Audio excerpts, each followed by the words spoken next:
మిత్రులారా నమస్తే. సాహితీ సంపంగులకు స్వాగతం. ఇందులో భాగంగా నేటి కథా సంపంగి మనసా ఏటులోర్తునే. కవి పిఎస్ నారాయణ గారు. వీరి గురించిన చిరుపరిచయం ఒక 4 మాటల్లో విందాం. మానసిక విశ్లేషణతో కూడిన రచనలు చేయటంలో వీరు బహుదిట్ట. అలాంటి రచనే ఈరోజు మీరు వినబోయే కథ. ఇప్పటి వరకు వీరు 350కి పైగా కథలను, 50 నవలలను రాశారు. వీటిలో పలు కథలు, నవలలు కన్నడ, తమిళ భాషల్లోకి అనువాదమయ్యాయి. ప్రస్తుత కథ నమస్తే తెలంగాణ ముల్కనూరు సాహితీ పీఠం నిర్వహించినటువంటి కథల పోటీ 2023-24లో 3,000 రూపాయల నగదు బహుమతిని గెలుచుకున్న కథ. ఇక కథలోకి ప్రయాణం చేద్దామండి. మీకు చదివి వినిపిస్తున్న వారు శ్రీమతి సోంపాక సీత.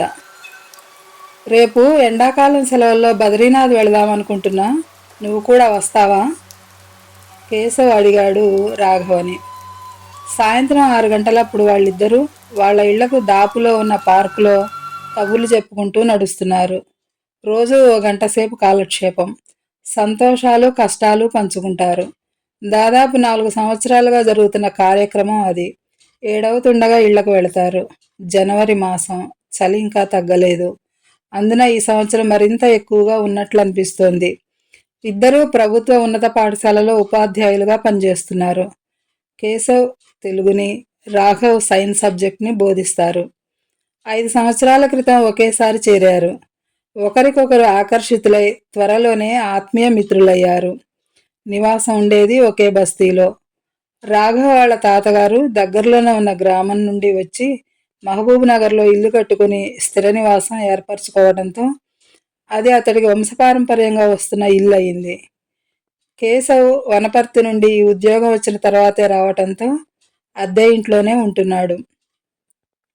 ఇద్దరిది 30 పైనే వయసు.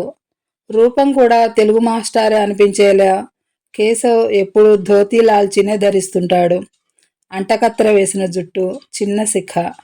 రాఘవకు ప్యాంటు చొక్కా తప్ప ధోతీ కట్టే అలవాటు లేదు. ఇద్దరికీ పెళ్ళిళ్ళయ్యాయి. కేశవ్కు ఓ పిల్లవాడు. కాస్త ఆలస్యంగా వివాహమైన రాఘవ ఇంకా తండ్రి కాలేదు. ఎందుకనుకుంటున్నావు అక్కడికి వెళ్ళాలని? రాఘవ్ అడిగాడు కేశవ్నే చూస్తూ. నాన్న బతికున్నంతకాలం అంటుండేవాడు. ఎన్నాళ్లుగానో బ్రహ్మకపాలం వెళ్ళి మా పితరులకు పిండ ప్రదానం చేసి సద్గతులు కలిగించాలని అనుకుంటున్నా. సానుకూలం కావటం లేదు. ఇప్పుడా వయసు మీద పడడంతో అంత దూరం వెళ్ళగలనా అనే అధైర్యం కూడా పీడిస్తున్నది అని మనసులోని ఆ కోరిక నెరవేరకుండానే ఆయన వెళ్ళిపోయారు. కన్న కొడుకుగా దానిని నిర్వర్తించి ఆయన ఆత్మకు తృప్తి కలిగించాలనేది నా ఆశ. భార్య రమ బిఏ తర్వాత తెలుగు పండిట్ చేసి ప్రైవేట్ స్కూల్లో ఉపాధ్యాయునిగా పనిచేస్తోంది. అమ్మకు ఓపిక తగ్గటంతో రాలేదు. భార్యను తీసుకుని వెళదామన్నా పిల్లవాడేమో పసివాడు. అందుకే ఒక్కడే వెళదామనుకుంటున్నాడు. తోడుగా నువ్వు వస్తానంటే నాకు ధైర్యంగానూ ఆనందంగానూ ఉంటుంది అన్నాడు రాఘవతో. వస్తాను కానీ నేను అక్కడ చేయాల్సిన కర్మకాండలు ఏవీ లేవు.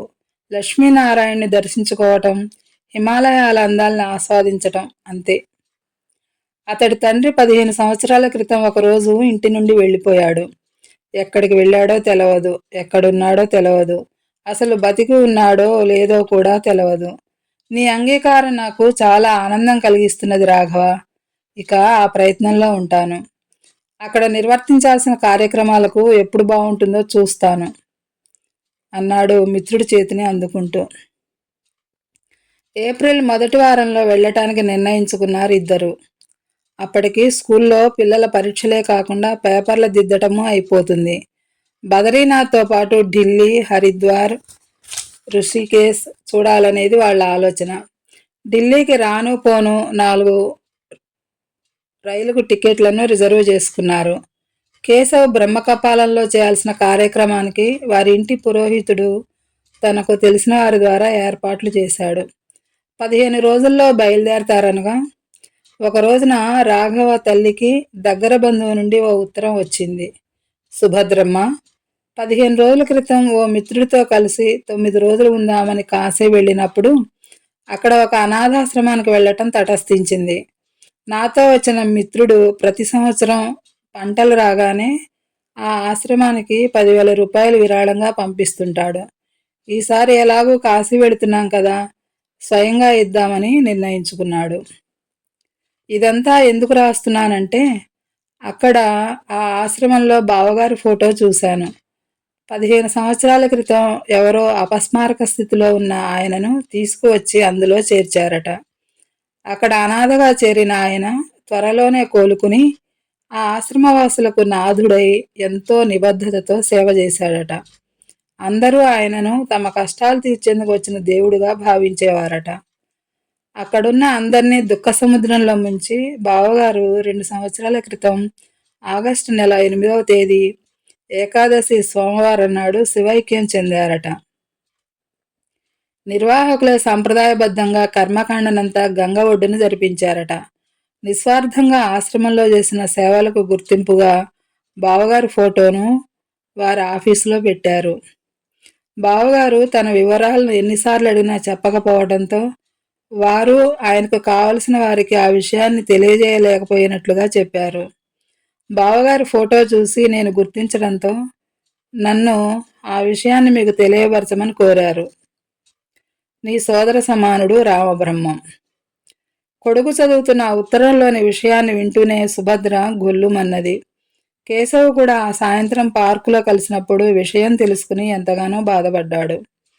జరిగింది బాధాకర విషయమే, కానీ ఇదే సమయంలో నువ్వు బద్రీనాథ్ బయలుదేరటం యాదృచ్ఛికం. ఎలాగూ నీ చేతుల మీదుగా ఆయన్ను సాగనంపలేకపోయావు. ఇప్పుడు ఈ అవకాశాన్ని వినియోగించుకుని ఆ పవిత్ర స్థలంలో తర్పణలు విడిస్తే అంత దూరం వెళ్ళిన శ్రమకు ఫలితం దక్కుతుంది. అటు ఆయనకు పుణ్యగతులు ప్రాప్తిస్తాయి. రాఘవ క్షణం కూడా ఆలస్యం చేయలేదు. నేను అక్కడ ఎలాంటి కార్యక్రమాలను నిర్వర్తించనని ముందే చెప్పాను. చేయకపోవటమే కాదు, చేయాలని అనుకోవటము నాకు ఇష్టం లేదు అన్నాడు కంఠం హెచ్చించి. అతడి మాట తీరుకు ఉలిక్కిపడ్డట్టుగా మిత్రుడి ముఖంలోకి కన్నార్పకుండా చూస్తుండిపోయాడు కేశవ్. అదేం? మిత్రుడి ముందు తొందరపడ్డానా అన్నట్లుగా రాఘవ తడబడి, అనవసరం అనిపిస్తున్నప్పుడు దాన్నే చర్చిస్తూ బుర్రపాటు చేసుకోవటం దేనికి అంటూ తేలిగ్గా నవ్వేశాడు. ఘాట్ రోడ్డు మీద 11 గంటల బస్సు ప్రయాణం. ఒళ్లంతా నొప్పులు, కాళ్ళు చేతులు పట్టుకున్నట్లవగా బద్రీనాథ్లో దిగిన ఇద్దరు కించిత్ ఇబ్బంది పడ్డారు. ఆ చలిలో నడవటం మరీ ఇబ్బందిగా అనిపించింది. సాయంత్రం 6 గంటలకే ఆ ప్రదేశమంతా చీకటి ఆవరించింది. దానికి తోడు ఏప్రిల్ నెల అయినా చలి ఎక్కువగానే ఉంది. కేశవ్ వాళ్ళ ఇంటి పురోహితుడు ముందుగానే తెలియపరచడంతో అక్కడ ఆయనకు తెలిసిన భట్టుగారు బస్సు దగ్గరకు వచ్చి వాళ్లను తన ఇంటికి తీసుకువెళ్ళాడు. మాది కర్ణాటక. మా నాన్నగారు 4 దశాబ్దాల క్రితమే ఇక్కడికి వచ్చారు. మీకు మా ఇంట్లోనే వసతి, భోజన సదుపాయం కూడా ఏర్పాటు చేశాం. మన భోజనం మీకు ఇక్కడ హోటల్లో దొరకదు అన్నాడు ఆయన. భోజనాలైన తర్వాత వాళ్ళకి ఇచ్చిన మేడ మీద గదిలో కూర్చుని కేశవ్ చెప్పిన గతించిన వారి పెద్దల వివరాలను, గోత్రనామాలను సహా ఓ కాగితం మీద రాశాడు. అక్కడి కార్యక్రమం మీరే నిర్వహిస్తారా? కేశవ్ అడిగాడు. లేదండి, దానికి ప్రత్యేకంగా వేరే పురోహితుడున్నారు. ఆ ఏర్పాట్లకు కూడా చెల్లించాల్సిన రుసుము కట్టి రసీదు తీసుకున్నాను. మీరు చెప్పిన వివరాలతో పాటుగా ఆ రసీదును కూడా వారికి ఇవ్వాలి. ఇక్కడ ఈ కార్యక్రమం నిర్వహించడం వలన పొందే అనుభూతుల్ని, ప్రయోజనాలని తెలుసుకుంటే మనసు పెట్టి వారు చెప్పినట్లుగా చేయగలుగుతారు కదా అన్నాడు ఓరగా రాఘవ వంక చూస్తూ. అతడి ఉద్దేశం ఆ వివరాలు వింటేనైనా అతడి మనసు మార్చుకుని తండ్రికి తనలాగానే కార్యక్రమం నిర్వహిస్తాడేమోనని మనసులో ఏర్పడిన ఒక చిన్న ఆశ. భట్టు చిరునవ్వుతో, నిజమే, ఉపనిషత్తులు ఏం చెబుతున్నాయంటే మనిషి మరణించిన తర్వాత కారణ శరీరం ఈ జన్మలో చేసిన పాపపుణ్యాల ఆధారంగా మరో శరీరాన్ని వెతుక్కుంటూ వెళుతుంది అంటూ మొదలుపెట్టగానే రాఘవ లేచి గదిలోంచి బయటికి వెళ్ళిపోయాడు. వణుకు పుట్టిస్తున్న చలికి వత్తాసుగా ఆకాశాన మరీ కిందకు దిగాడా అన్నట్లుగా చంద్రుడు తెలియని తపనతో ఊగిపోతున్న మనసు, కలవరపాటును అధిగమించాలన్నట్లుగా మూసుకుపోతున్న కళ్ళు కొద్ది క్షణాల తర్వాత తనని తాను నిగ్రహించుకుని కనురెప్పలు తెరిస్తే ఆకాశ వీధిలో కాలు పెట్టినట్లుగా చుట్టూ ఎత్తుపల్లాల మధ్య ఇళ్ళు, వాటిలో వెలుగుతున్న దీపాలు, వంతెన కిందగా గలగలా పారుతున్న అలకనంద నీటి శబ్దం. తన ఆలోచన ఫలించనందుకు కేశవ్ ఓ నిట్టూర్పు విడిచాడు, మిత్రుడు వెళ్ళిన వైపే చూస్తూ. ఆ నూతన శరీరానికి మనం పెట్టిన పిండాలే ఆహారం, భట్టుగారు చెప్పుకుంటూ పోతున్నాడు. మరునాడు ఉదయం 8 గంటలప్పుడు ఇద్దరు దేవాలయం ముందున్న ఉష్ణగుండంలో స్నానం చేశారు. ఒడ్డుకు వచ్చి శరీరాన్ని శుభ్రపరుచుకుని స్వామివారి దర్శనానికి వెళ్ళారు. అదో అద్భుతమైన దేవాలయం. లోపలికి వెళుతూ ఎత్తుమెట్ల మీద నిలబడి వెనక్కి తిరిగి చూస్తుంటే చుట్టూ మంచును కప్పుకున్న హిమాలయ పర్వతాలు ఆకాశాన్ని చుంబిస్తున్నాయా అన్నట్లుగా కనిపిస్తున్నాయి. గుడి లోపల బద్రీనారాయణుడు అనే పేరుతో ఉన్న లక్ష్మీనారాయణ్ణి దర్శించుకున్నారు. ఆలయంలోని వివిధ దేవుళ్లను దర్శించుకుని దగ్గరలోనే ఉన్న బ్రహ్మకపాలానికి భట్టుగారు దారి చూపుతుండగా బయలుదేరారు. వీళ్ళు వెళ్ళేసరికి అప్పటికే ఆ ప్రదేశంలో కొంతమంది కూర్చుని పిండాలు చేస్తుండగా పురోహితుడు వారి మధ్య అటు ఇటు తిరుగుతూ సూచనలు ఇస్తున్నాడు. కేశవ తనకు నిర్దేశించిన స్థలంలో కూర్చుని చేయాల్సిన పనికి ఉపక్రమించాడు. అతడికి కాస్త దూరంగా రాఘవ కూర్చుని అతడు చేస్తున్న పనులనే నిర్లిప్తంగా చూస్తున్నాడు. కేశవ్ తన చేతిలోని చిన్న తోలు సంచి నుంచి రాత్రి భట్టుగారు తన పెద్దల పేర్లు, వారి గోత్రాలు, బంధుత్వాలు రాసి ఇచ్చిన కాగితాన్ని, డబ్బు కట్టిన రసీదును బయటకు తీశాడు. తర్పణలు, పిండ పూజ పూర్తయ్యేటప్పటికి 12 దాటింది. కేశవ్ పిండాలను తీసుకువెళ్లి ఎత్తు నుండి నురగలు కక్కుతూ పడుతున్న అలకనంద నీటిలో గతించిన పెద్దలను స్మరించుకుంటూ వదిలాడు. అతడి నేత్రాలు తండ్రి యొక్క కోరికను ఇప్పటికైనా తీర్చగలిగాను అనే తృప్తితో నిండి ఉన్నాయి. కేశవ కళ్ళలోని వెలుగును తదేకంగా చూస్తున్న రాఘవ తలెత్తితే, పితరులే హిమాలయాల నుంచి వాటిని స్వీకరించేందుకు వస్తున్నారా అన్నట్లుగా ఆకాశాన వేగంగా కదులుతున్న తెల్లటి మబ్బు తునకలు. అక్కడికి తమతో పాటు వచ్చిన భట్టుగారిని చూస్తూ, ఇక్కడ స్వచ్ఛమైన రుద్రాక్షలు దొరుకుతాయని విన్నాను, నాకు ఇప్పించగలరా అడిగాడు రాఘవ. నా దగ్గరే ఉన్నాయండి, ఇస్తాను. చాలా పవిత్రమైనవి, సహజంగా చెట్ల నుండి పొందినవి. చాలా సంతోషం, వాటి ధర ఎంతో చెప్తే ఇస్తాను. ఈ పవిత్ర క్షేత్రంలో అడిగిడి మరణించిన ఆత్మీయులకు శాంతి చేకూరేలా నువ్వు ఆ కార్యక్రమాన్ని నిర్వర్తించకపోవటం నాకు ఎంతో బాధ కలిగిస్తోంది రాఘవ. కేశవ్ గుండెలు లోతుల్లోంచి వచ్చిన మాటలు అవి.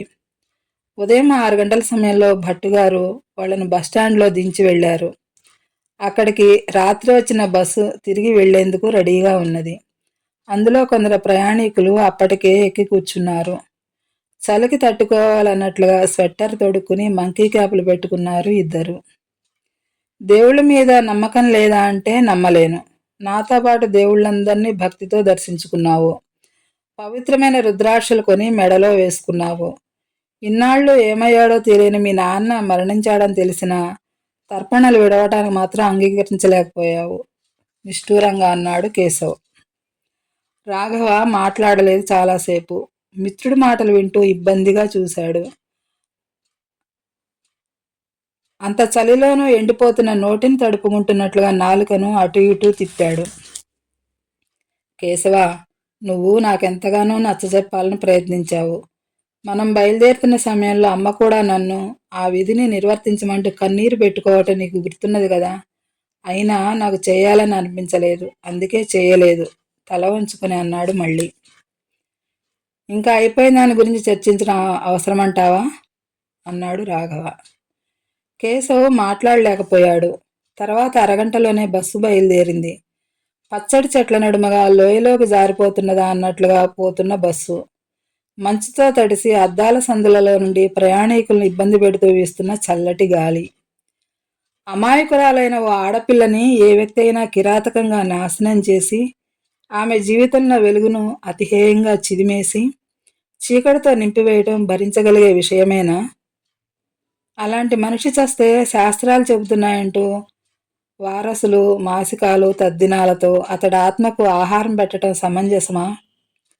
అతడికి సద్గతులు కలగాలని, స్వర్గానికి పంపాలని ప్రయత్నించడం సమంజసమా? పావుగంట తర్వాత నోరు తెరిచాడు రాఘవ, మనసులోని నిజాల్ని ఇంకా అదిమి పెట్టుకోలేనట్లుగా. విచిత్రంగా చూశాడు మిత్రుడి ముఖంలోకి కేశవ్.